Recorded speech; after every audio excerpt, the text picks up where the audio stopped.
Welcome to Face2Face. This is a show about change and about what's next. It's a show that wants to ask questions, peel back the layers of our average everyday experience, and go beyond scratching the surface. We interview amazing people with incredible ideas and stories who have done wild, weird, and wonderful things. Remember that imagination shared creates collaboration, and collaboration creates community, and community inspires social change. I'm David Peck, and this is Face2Face.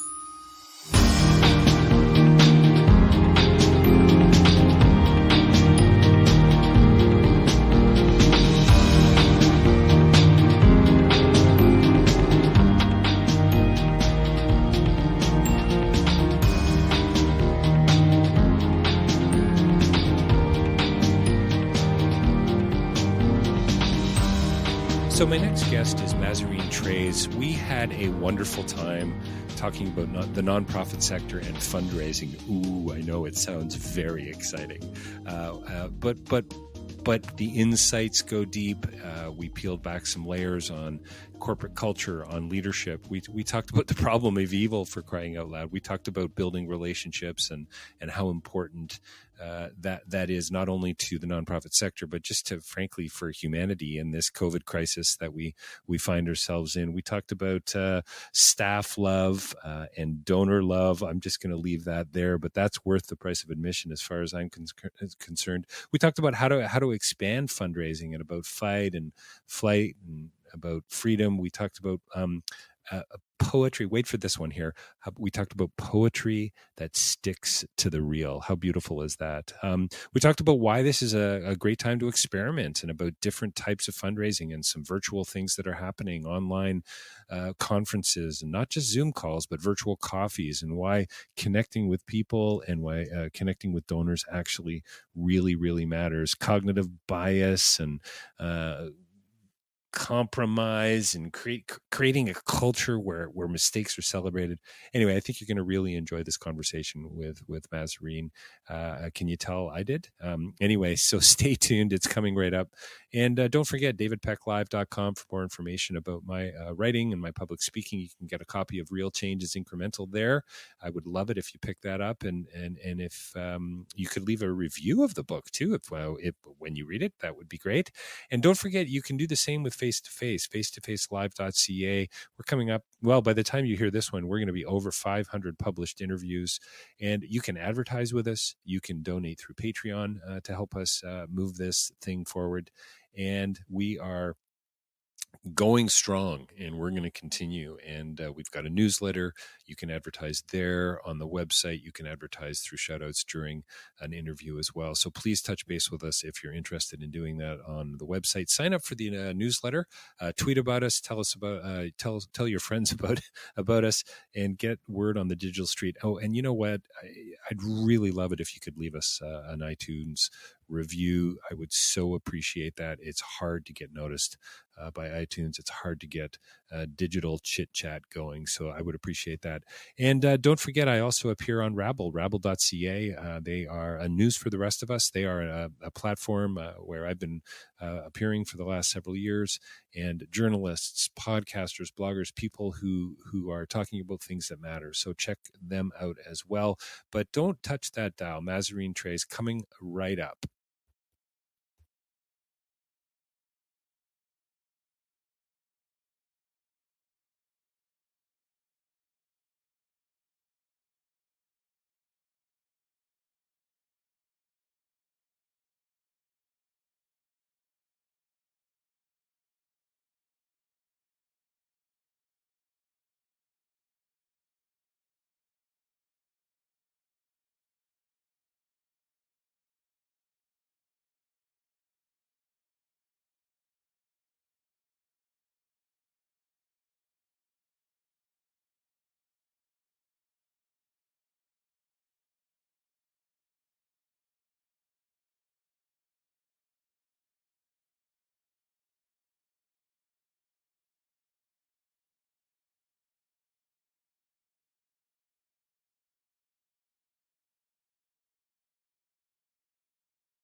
Well, welcome to Face to Face. We're joined by a very special guest here with us today. Mazarine Treyz is with us to talk about a lot of things. I think we're going to get into some very specific issues connected to and related to the nonprofit sector. Mazarine, thank you for taking the time to visit with us here on Face to Face today.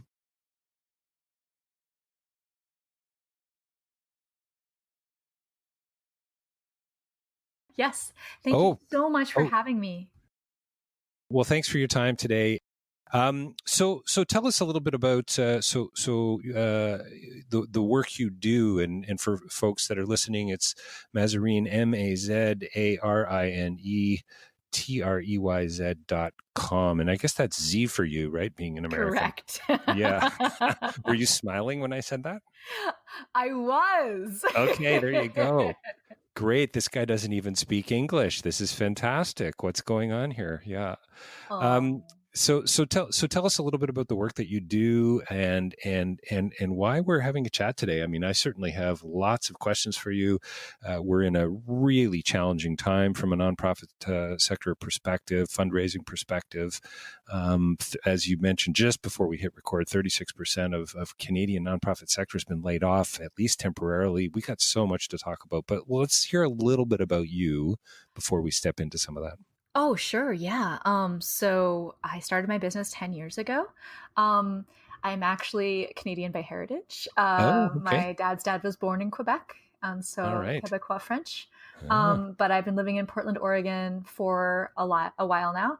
And what I do with nonprofits, and primarily with non-faith-based nonprofits, is I help people expand and grow their fundraising capacity. And that can include everything from working one-to-one with executive directors, to working with development directors, to training your board how to fundraise, to putting together a series of trainings, courses, and webinars and online conferences for the sector in the last 4 years that has had people coming from all over the world, not just North America. And it's been really exciting to be able to offer online trainings now in this time of COVID-19 to people because, the messaging and virtual events are where I really love helping people.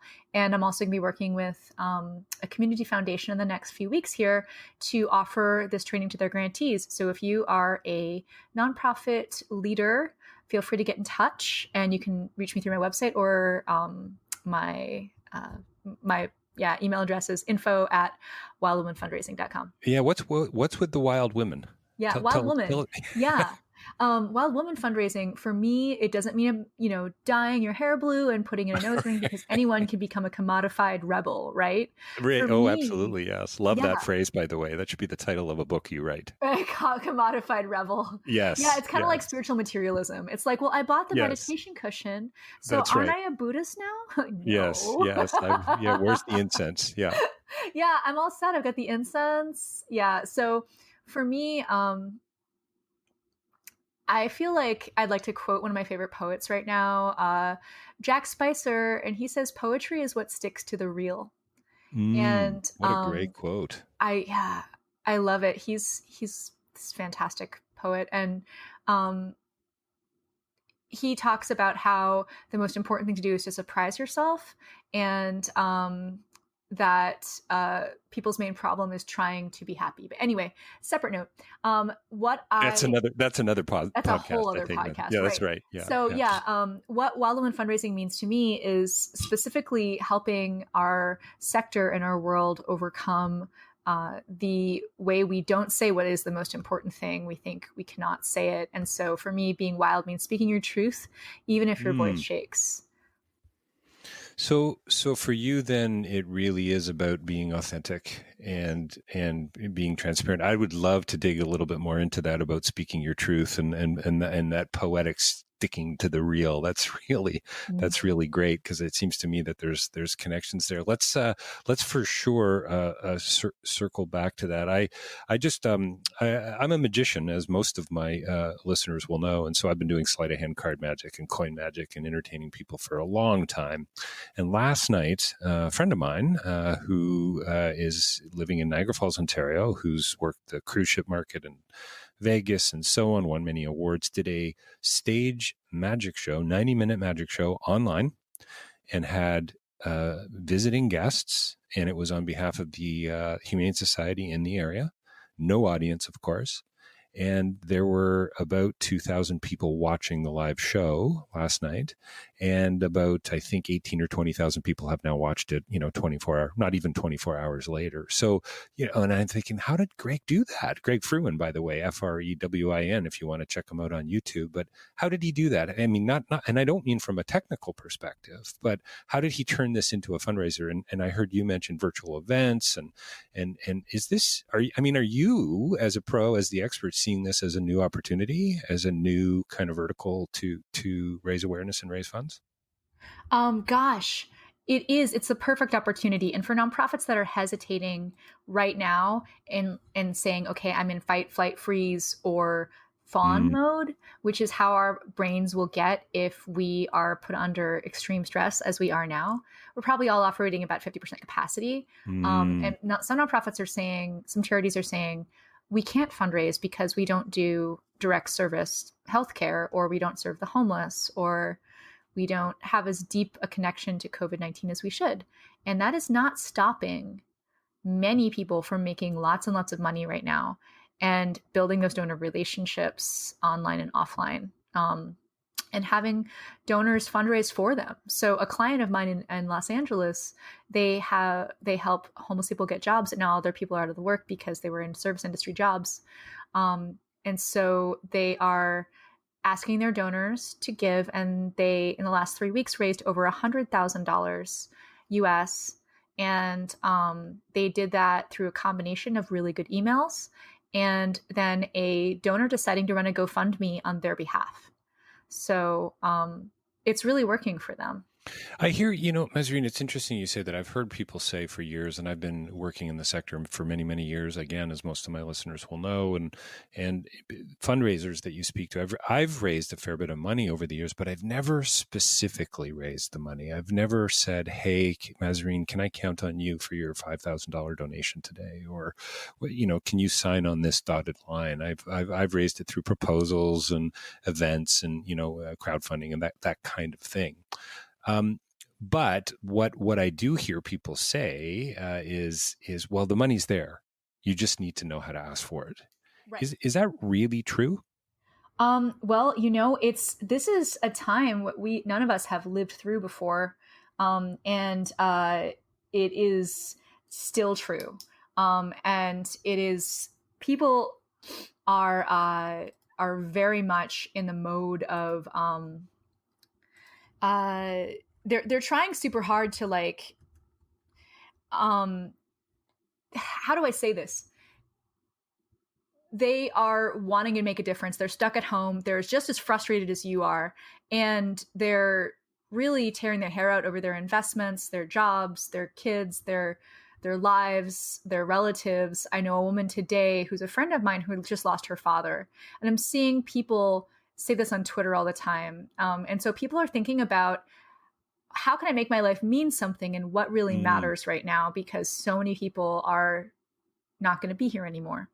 And so it's the perfect time for you to find ways to engage your donors and to connect with them, because a lot of them may even be scared that they'll die and they'll never see their family again, Yeah, because my sense is that, and that's where I was heading with the question was, it seems like, I read an article just recently, and it was American-based, saying, the nonprofit sector is going to get hit pretty hard. We're probably going to see a lot of little, sort of mom and pop NGOs or charities, fade away, or be maybe, or hope that, a better case scenario would be to be picked up by larger NGOs. I've always thought that could happen, and I've hoped actually that could happen. I don't think the world needs any more nonprofits. I think we need, a few more dots connected. I think we need more collaboration and co-creation and so on, and not just from a buzzword perspective. But it seems to me this phase we're in, aren't people going to go inward? Yes, but what we have to do before we are able to reach people is we have to connect with them. We have to check in. We have to acknowledge where they are. Right. That it's safe for them to go in. because what I'm seeing now is people are attacking each other. People are angry. People are so scared. I'm seeing people just crying, videos, people crying on Twitter and on Instagram. And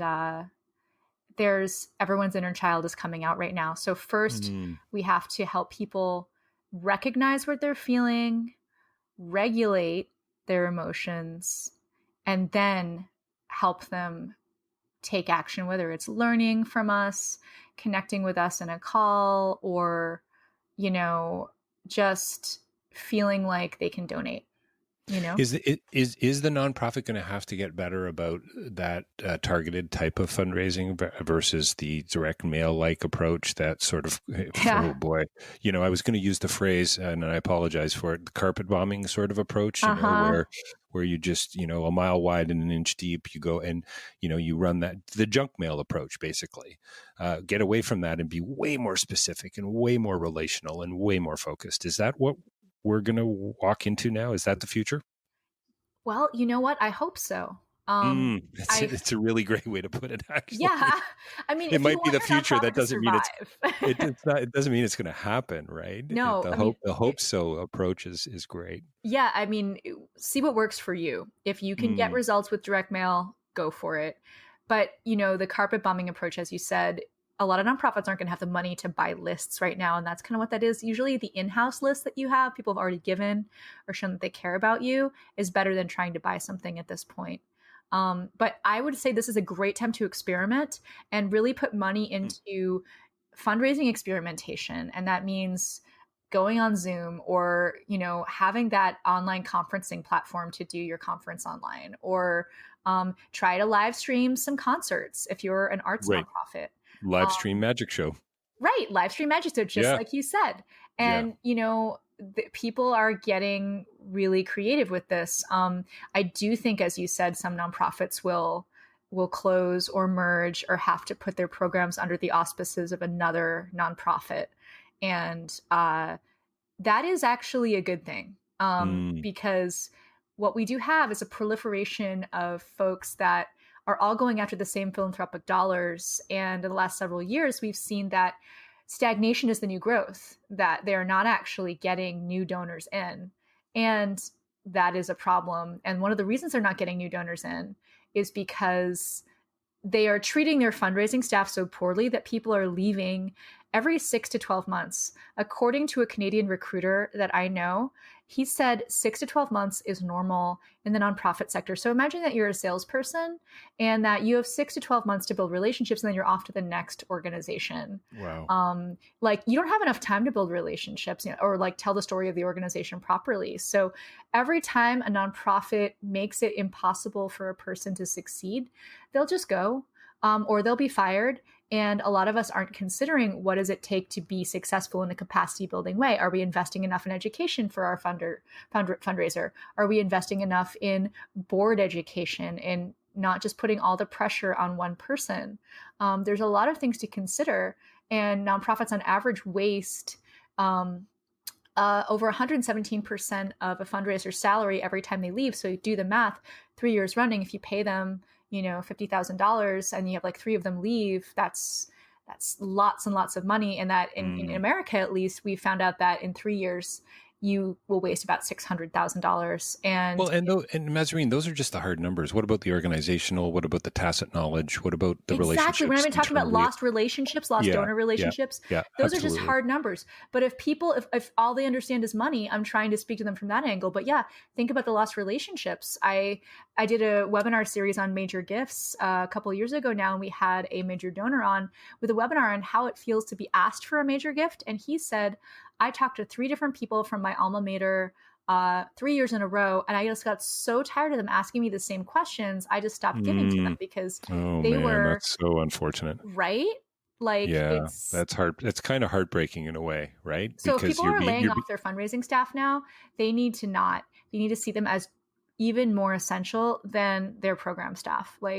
So a couple things, and I want to go down this relational path here for a second, because I think one of the gravest errors that the nonprofit sector has made for way too many years has treated the donor, has treated me like a transaction. I'm an ATM. I'm a bank machine, and I'm just going to pummel you with email. I'm going to pummel you with direct mail, and eventually you will give, you will break.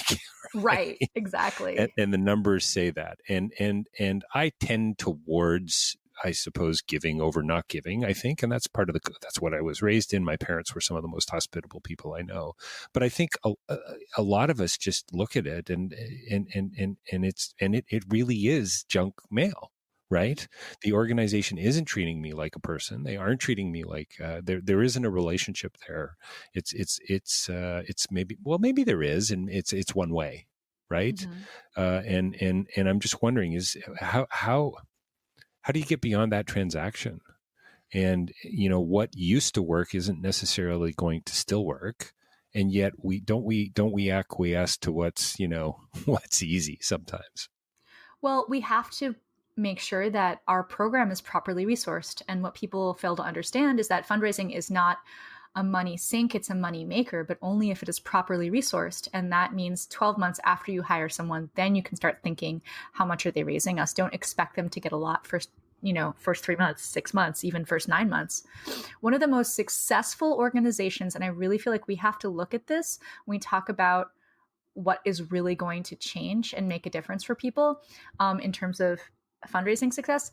One of the most successful organizations in fundraising is LDS, aka Latter-day Saints, aka the frickin' Mormons. Okay, so I'm not a Mormon. I look for a soundbite every day, by the way, and I think the frickin' Mormons may be my soundbite today. So, just so you know, yeah. Yeah, and it's like 4:30 Eastern Standard Time. It's taken me a long time today to get my soundbite. So there you go. Well, they're ubiquitous where I live. And when I lived in Korea, they were ubiquitous. They were everywhere. Wow. Okay. Yep. And so what they do is they have teams of people that go out and recruit, and then they have tithing. And then what they do in their fundraising office is they say, in the first 2 years, we don't want you to raise any money. We just want you to learn who we are and get trained. And I don't know any other nonprofit that gives people 2 years before they have to raise any money. And so that's why they have such longevity in their fundraising office. And that's why they're so successful. How about 2 years to get trained and build relationships? Yes. Right? That's what it sounds like to me. Get to know us intimately. How do people build these real relationships? And I went off on a tangent, but I'm going to come back to that now. Good. So good. Yeah. You, as a donor, deserve respect, and you deserve people to get to know you. And when people are under-resourced, they feel like they don't have time to treat you the way you deserve. We emphasize donor love, and we should be emphasizing instead staff love first, then donor love. Like charity begins at home, right? So if that's the case, then if people were really getting treated well, they would treat you differently. But because they're getting treated like work robots, they're going to say, I don't have to care how David gets treated because no one cares how I get treated. So good. Staff love and then donor love. That's fantastic. Right. Yes. That's if you can't get your own house in order, right? Yes. There's something to that. But I mean, if you want to have an innovative tip from this particular section of the podcast, then I'd say now is the time to start texting your donors. Now is the time to start asking them to have virtual coffee with you on Zoom. Now is the time to send them what's called a personal video message. You can use Vidyard to do it. It's free. You can also use what's called BombBomb. That's another one that's paid. And with those tools, you can see if somebody opened your email, if somebody watched your video. You can get a whiteboard and write their name on it and say, hey, just thinking of you. How are you doing? Would love to chat with you. If they give you a donation, write their name on that whiteboard and say, thank you so much as well. And then make them a little video message from you. That's innovation. Here's some other innovation, which I think more nonprofits need to try. Because right now there's no competitive sporting events. I'm not a sport person, but I know a lot of people are. And there is this platform called Twitch. Have you heard of it? Twitch? Yeah. Maybe. Okay. Twitch is a platform for people to watch people do what they do. So most of it is gaming. But there's also people watching people. Oh yeah, of course. Yeah. Yeah, I know. Yeah. I know what I do know this one. So people are doing Twitch fundraising. Like they say, hey, watch my channel and, go subscribe to this other channel and donate. And if you donate, you're going to be in the chance to win a t-shirt or whatever it is. And people will just massively donate. So for example, there's this teeny tiny nonprofit called Transactive Gender Center here in Portland, Oregon. A guy on Twitch said, I want to fundraise for you for one day. He did that and he raised them 5,000 US, just like that. Wow. So people are not even thinking about how to engage gamers right now. And maybe it's because they don't understand the culture or they don't respect it. But look at that. And then look at WhatsApp as well. If you're thinking about engaging immigrant communities, specifically people who speak Spanish, people who speak an Asian language, WhatsApp is a huge place to engage people, and more people who are from the dominant culture in North America should be thinking about that. Yeah, it's interesting. It seems to me that we should have been thinking about these things several years ago. Yes. And a little more prepared for this fundraising situation we find ourselves in, I suppose. Right? I mean, well, how is it because we kind of lean on what's easy? Well, we have biases and we have unconscious ways of managing our time, right? So we don't necessarily think about what would be the best thing to do for the future. Not all of us are futurists. We are, what is my job measured on right now, and how can I do that and keep my job? And if you're already in a job where you're staying for 6 to 12 months, you're probably just never getting out of that mindset. And of course, your boss isn't necessarily trained in how to fundraise. Of course, your board isn't necessarily trained in how to fundraise. And all of that put together means it's just kind of like a confluence of things that keep you from being successful. And there's not a lot you can do about that unless you become into a space where you're encouraged to sit down, think about where you really want to be in 5 years, have a manager that helps you get there, and then broaden your perspective of, in 18 to 24 months, what's going to be the most effective fundraising tool for us. And so I'm actually thinking about doing another online conference just on the future of fundraising and having lots of people who speak lots of different languages there saying, here's how you engage these different groups. Because I don't know about Canada, but in the US, by 2030, people who are white are going to be in the minority. And that means that 50% of the country needs to be engaged as potential donors and supporters. And a lot of people are not prepared for that. Risk mitigation. Well, and just getting with the program. And just getting with the program. That's right. Yeah. Maybe being a little more present and spending a little less time in the past. It seems to me. Yeah. Well, I think, you talked about the 2 year Latter-day Saints, the 2 years of getting to know the organization. I go to, the relational side of that, the intimate side of that. I remember a story of a major donor philanthropist here in Ontario. And, the story was something to the effect of first donation, $500, donation 10 years later was $11 million. But it took 10 years to get there. And each year the donation got progressively larger. And it seems to me that the story really was being told to say, this is a long ball. And I think that a lot of nonprofits are looking for quick fixes. Do they exist? That you spend all that money on that big fancy event, it doesn't bring in the money. Oh, it failed. Did it really fail? Or did you guys actually, did you look at it through a strategic lens? Is this a 3? Is this, maybe it's a 5-year approach rather than just a one-off? And it seems to me that too many fundraising efforts are often just like one-offs. Well, you're quite right. We are stuck in short-term thinking versus long-term planning. For example, the community foundation I chatted with today told me that in a survey of their grantees, 60% of them said they had 0 to 3 months of operating funding left. And she's like, they could be lying. I'm not sure what that really means, but that means the vast majority of them could not be here in 3 months, which is really scary. So if we're stuck in short-term thinking and we're stuck demanding immediate results, we're going to be hostage to what hampers small businesses as well, which is we don't have the space to do long-term strategic thinking and resourcing of our programs. So one of the things that can help that is to create a culture where mistakes are celebrated and where experimentation is encouraged. And so every week, if you have a staff meeting, or every month, if you have a staff meeting, say, what experiments did we try this month? What mistakes did we make this month? And just say, yay, you made a mistake. Now you know what didn't work.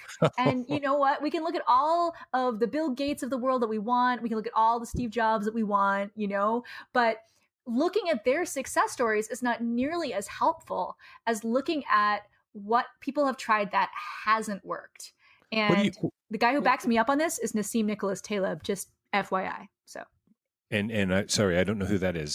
He's so cool. He wrote The Bed of Procrustes, The Black Swan. Okay. He's pretty cool. Anyway. Okay. And you've written quite a few books as well. Let's get a little plug in there for you. Oh, sure. Yeah. Why don't you toss that out for our listeners? Yeah, sure. I've written 3 books, 10 e-courses, done a bunch of presentations. My books are, my most recent one is called Get the Job, Your Fundraising Career Empowerment Guide. So if you are job hunting right now, whether you're currently employed, part-time, or furloughed or laid off, you may like that one. It's helped a lot of people get a lot of jobs they thought they couldn't get near.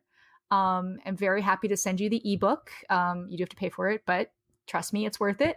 If you don't feel like getting mail right now, if that feels tainted, that's okay. But the physical book is available on Amazon as well. And then I also have 2 other books. One's about social media. I don't like to talk about that anymore because it was from 2012 and everything's changed. And then my first book was called The Wild Woman's Guide to Fundraising. So I like that one too, and happy to send the ebook to anybody as well. So. Cool. Well, we'll have information for people to access that in your bio and on face2facelive.ca as well. So that's great. Well, thanks for that. So let's get back to this culture of where hooray, you made a mistake. And listen, Engineers Without Borders up here, yes. They become quite popular for this notion, this failure report. Yes, it's becoming more of a thing. I mean, what I find fascinating though, and I've worked with over 60 nonprofits in about 20 years, and a couple of them I've spent a 2 to 3 year window with. I find they're can I say status quo? Can I talk about mediocrity? Can I talk about the fact that, we might have that meeting where we say we're going to celebrate people's mistakes, but then once again, we bend towards what's easy. We say we want to be relational, but we hide behind our email and we stay seated at our desks. We sit 20 meters away from somebody and we won't go and talk to them face to face. Right. So again, this whole idea of getting your own house in order before you can actually, what was your line? That should be a t-shirt, was it? It was staff love before donor love. Yeah, it's great. Is that yours, by the way? I've actually been featured on another Canadian podcast about saying that exact phrase, so that was easy for me to come up with. It's so good. That's original. You can totally put it on a t-shirt and give me a percentage of the profit. Yeah, let's do that, man. There could be millions there. Yeah, we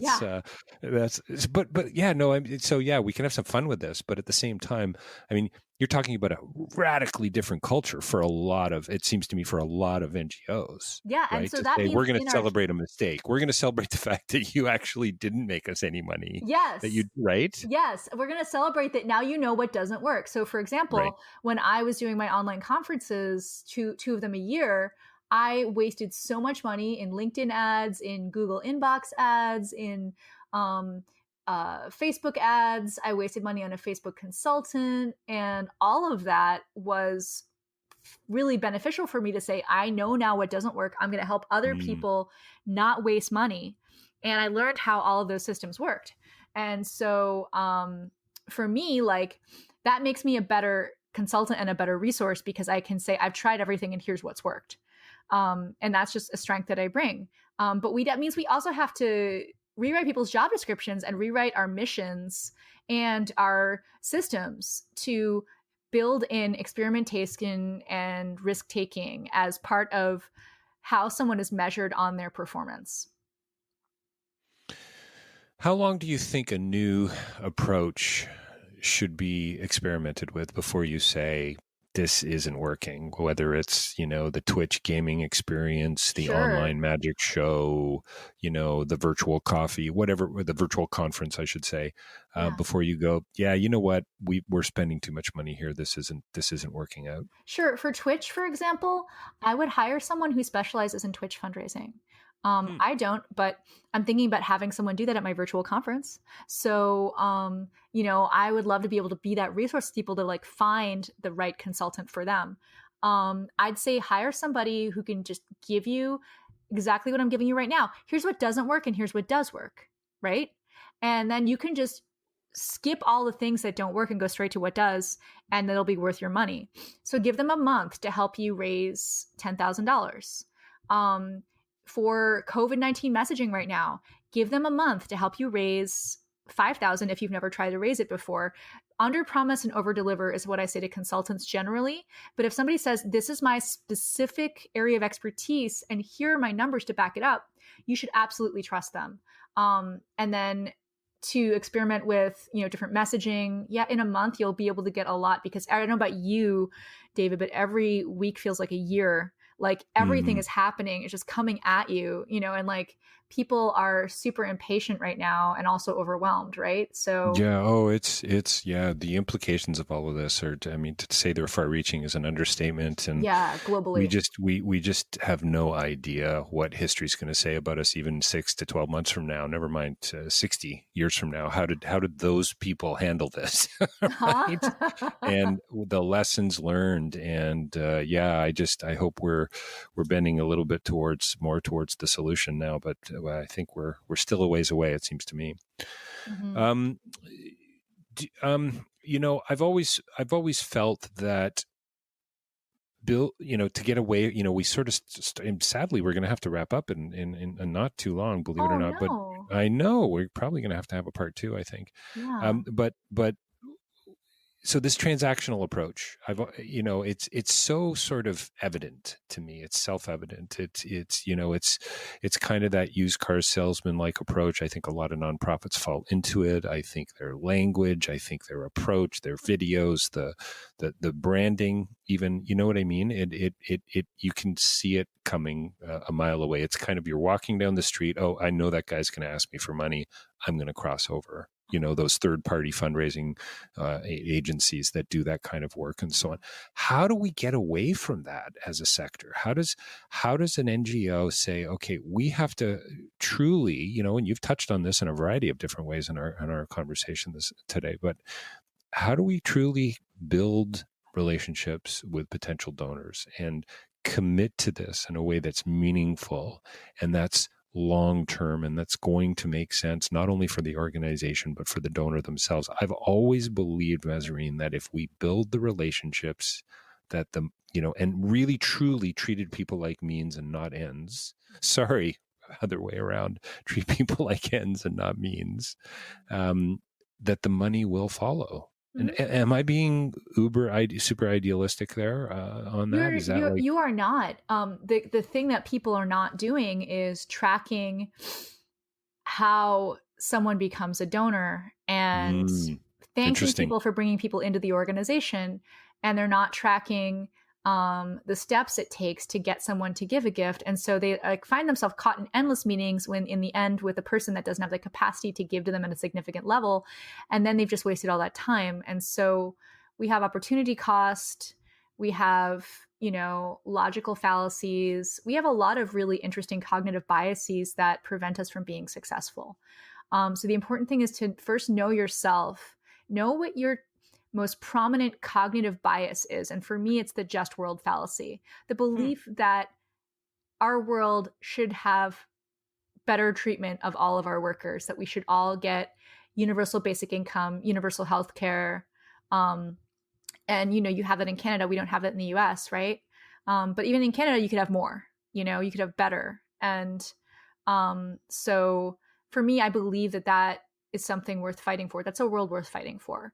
And that's my bias, that I think that the world should be just. And when it isn't, I get really angry.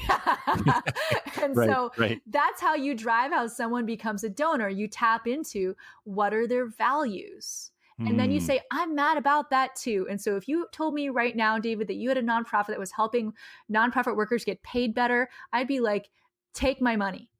Right. Because you've tapped into what I believe should exist in the world that I want to fight for. And the thing that we're going to have to do in the next 6 to 12 months is get people from fighting against to fighting for. and reframing that that doom and gloom into hope and optimism. So getting someone to stop being transactional with their fundraising means we actually have to stop going into what is called the 3 pillars of white supremacy, which include, and just let me digress here for 5 seconds. Yeah, go. Orientalism slash,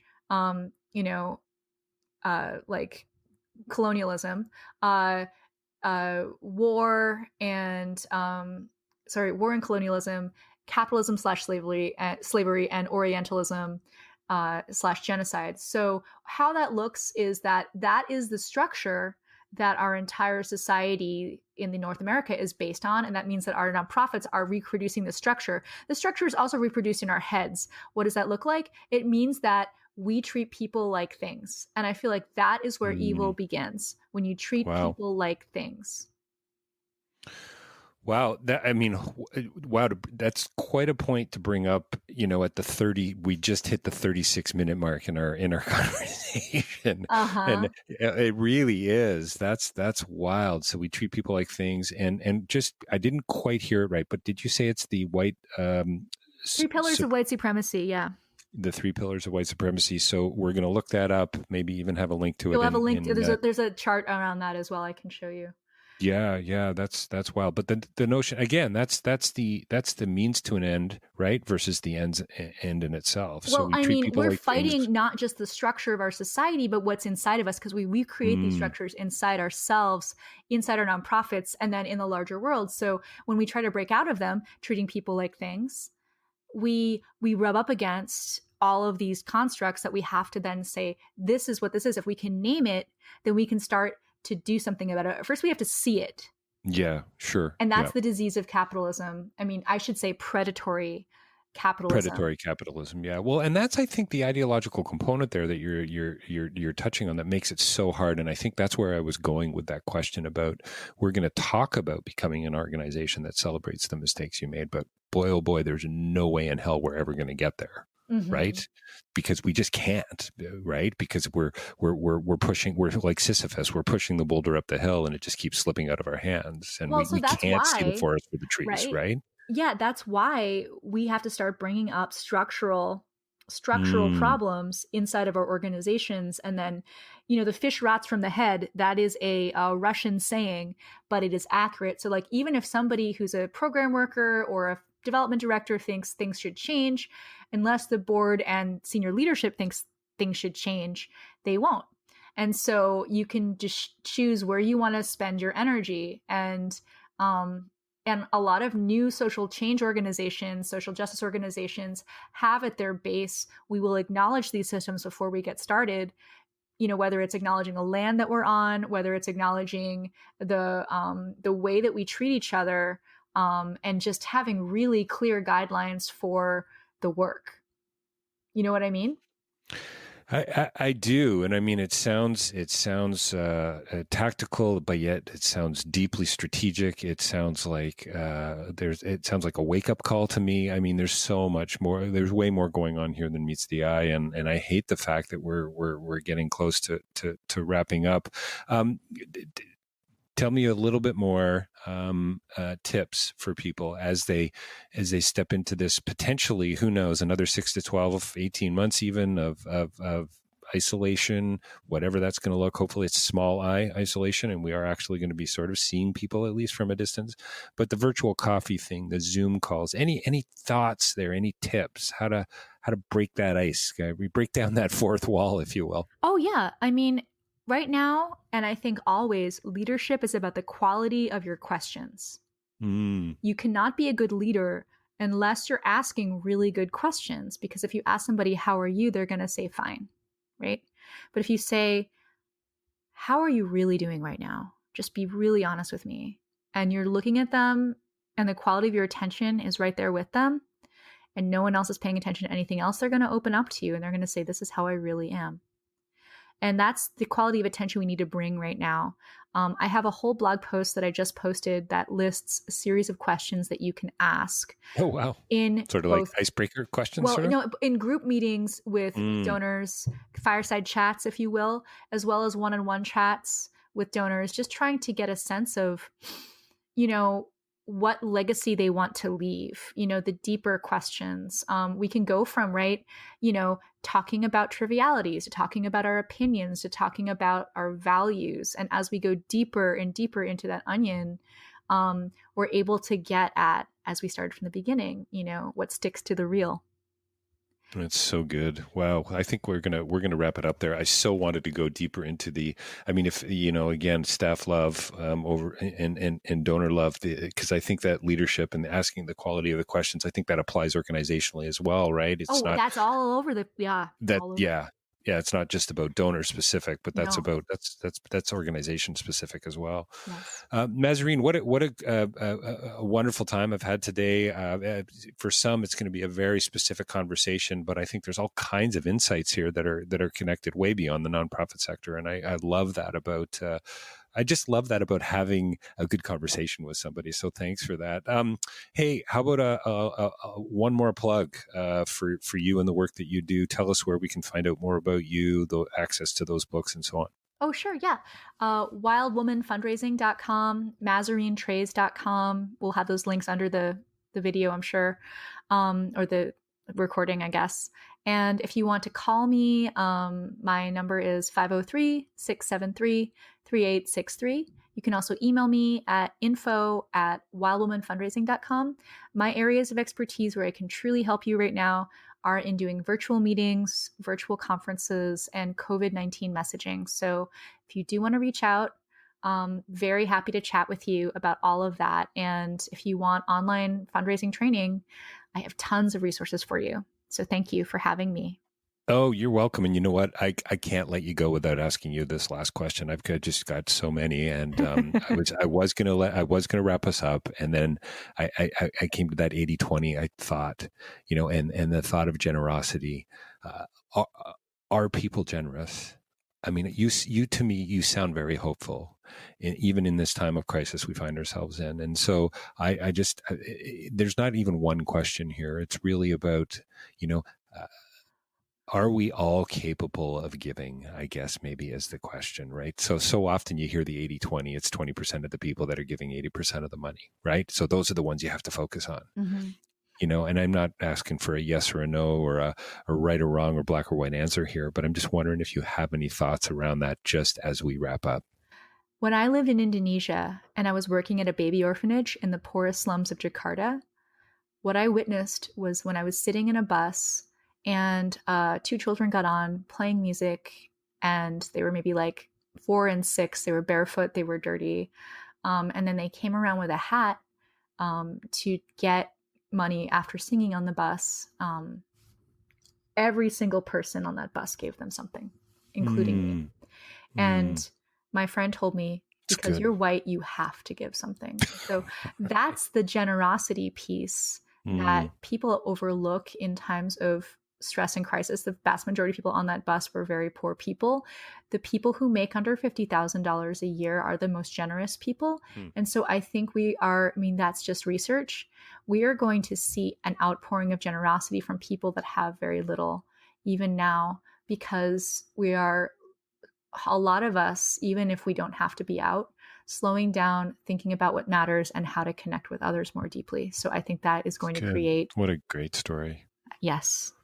Yeah, I just posted an interview today with, do you remember the Home Alone movies? Mm-hmm. I interviewed Daniel Stern, and he, you may not know the name, but he was in City Slickers, some big films. And so he starred in a Canadian-American production that's a time travel movie. And it's kind of crazy, but it's also really thoughtful and existentially deep. And our conversation focused on stepping back, resetting, being in the moment, and being thoughtful, and that's what I'm hearing, from you as well. That this time is going to give us this opportunity, right? Mm-hmm. And how are we all going to step into it? I guess will be the question. Mazarine, thanks so much for your time today. We've been talking to Mazarine Treyz today about a whole lot of things. Thank you for joining us, and look forward to chatting again with you in the not so distant future. Yes, I would love that. Thank you so much for having me.